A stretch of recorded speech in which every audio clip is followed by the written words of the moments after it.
In the book of Hebrews, the Bible talks about a root of bitterness by which many are defiled. Bitterness can be between a husband or a wife, two friends, two church members, two enemies. But a bitterness can also be towards God. And I really fear that there are a lot of believers, true children of God, that there is a resentment. And that's what we're talking about, this bitterness. There is a resentment. When we think about that person, there is this sense of frustration about them. And we experience frustration which leads to bitterness with God. And it's namely because we are believing a lie about God's goodness. We don't believe He's as good as He promises because He allows certain adversities, problems into our life. Or He doesn't give us what we think we deserve. And that's the heart of the matter. Bitterness in your heart towards God is because you're not getting from God what you think you deserve. You've served Him. You may be in the ministry and you're trying to do your best to honor Him, do what pleases Him.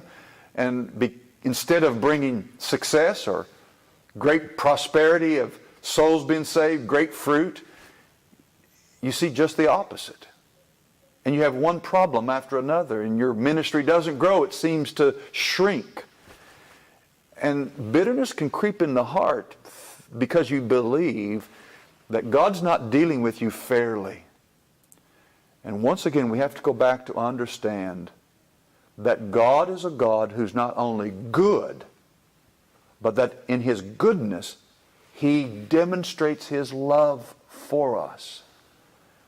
He demonstrates His love so that He will always provide what I need. And sometimes I need adversity. Sometimes I need failure. Sometimes I need to be reminded that God doesn't deal with me on the basis of fairness. Do you remember the parable that Jesus taught in Matthew chapter 20? A man needed some work done, and so he goes to a place where workers go and gather hoping to be hired. And at the beginning of the day, he hires these men, but not until they negotiate the price they want to work for. And he finally agrees to it. And then he goes back later and he hires some more. He goes back later in the day, he hires others. And then with 1 hour left, he goes back and hires a few more. After the day is finished, all the workers line up, and he starts with those he hired last.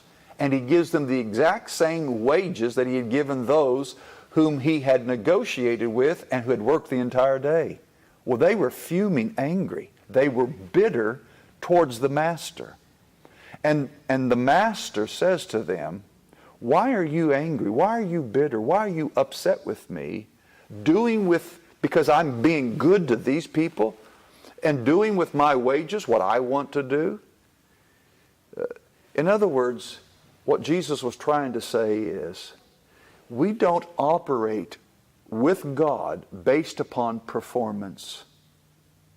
We operate based upon His loving kindness and grace. If those men would have understood that, they would have never negotiated a wage. They would have never demanded, "I've got to have so much." They would have said exactly what those people who were hired later in the day, "Whatever's good to you is fine. Whatever's good to you, Master, is good with me. Because I don't even deserve to be in your employment." That's the attitude that the child of God should have. We don't deserve to even be saved. We have been shown a mercy and a kindness that I don't care if you were perfect, you still would not have earned it. Why do we complain and murmur against God when we always get better than we deserve?